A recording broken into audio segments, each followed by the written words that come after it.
ಇಂದೇ ಡೌನ್ಲೋಡ್ ಮಾಡಿ ಮತ್ತು ನಿಮ್ಮ ನೆಚ್ಚಿನ ಶೋಗಳನ್ನ ಆನಂದಿಸಿ. ನೋಡಿದ್ರ ನಮ್ಮ ಮನೆ ಬಿದ್ರುಗೊಂಬೆಯಿಂದ ಎಂತ ಅವಾಂತರ ಆಯ್ತು. ಚಿಕ್ಕಮ್ಮ, ನೀವು ತಪ್ಪು ತಿಳ್ಕೊಂಡಿದ್ದೀರಾ. ಇವಳು ಕೆಲಸದವಳಲ್ಲ, ನಮ್ಮನೆ ಸೊಸೆ ಚಿರು ಹೆಂಡತಿ.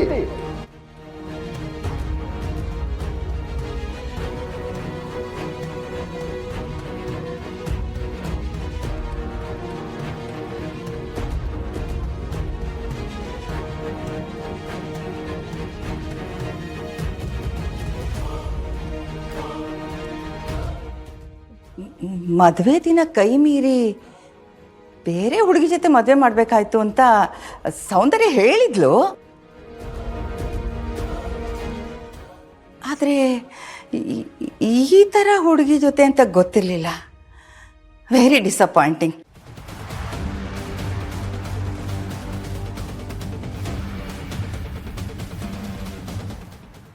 ಆಗ ಹೋಗಿದ್ರ ಬಗ್ಗೆ ಈಗ ಯಾಕೆ ಮಾತು? ಬಿಟ್ಬಿಡಿ ಚಿಕ್ಕಮ್ಮ. ಬಿಡಲೇಬೇಕಲ್ಲ, ಏನು ಮಾಡೋಕ್ಕಾಗುತ್ತೆ? ದೀಪಾ, ಆಶೀರ್ವಾದ ತಗೋ. ಆಶೀರ್ವಾದ ಮಾಡಿ ಅಜ್ಜಿ. ನೋಡು, ಅಜ್ಜಿ ಅಂತೆಲ್ಲ ಕರಿಬೇಡ, ಮೇಡಮ್ ಅನ್ನು ಸಾಕು.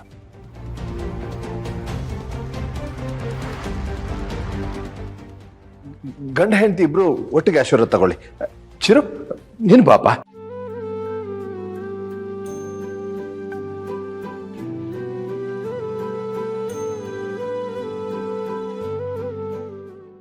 ಏನಂತ ಆಶೀರ್ವಾದ ಮಾಡ್ಲಪ್ಪ? ನಿನ್ ಜೀವನ ಹೀಗಾಗಬಾರ್ದಾಗಿತ್ತು. So sad, so sad. ನಂಗೇನಾಗಿದೆ? ಚೆನ್ನಾಗೇ ಇದ್ದೀನಲ್ಲ. ಏನ್ ಚೆನ್ನಾಗಿದೆಯೋ ಏನೋ.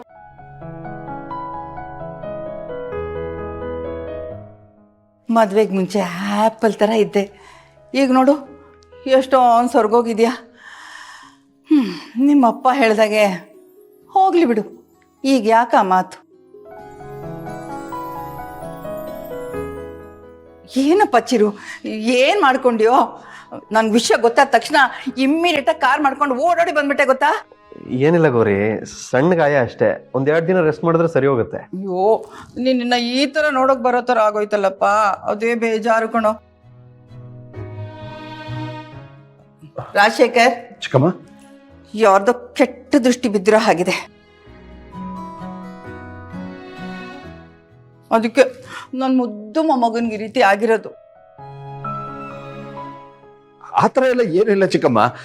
ದೊಡ್ಡ ಗಾಯ ಏನು ಆಗಿಲ್ಲ, ಒಂದು ಚಿಕ್ಕ ಆಕ್ಸಿಡೆಂಟ್ ಅಷ್ಟೇ. ಏನು? ನಿನ್ ಮಗನ್ಗೆ ಏಟಾಗಿರೋದು ನಿನ್ ದೊಡ್ಡದು ಅನ್ನಿಸ್ತಾ ಇಲ್ವಾ? ನಿಜವಾಗ್ಲೂ ಈ ಮನೆಯವ್ರಿಗೆಲ್ಲ ಕೆಟ್ಟ ಗಾಳಿ ಬೀಸಿದೆ ಅನ್ಸತ್ತೆ.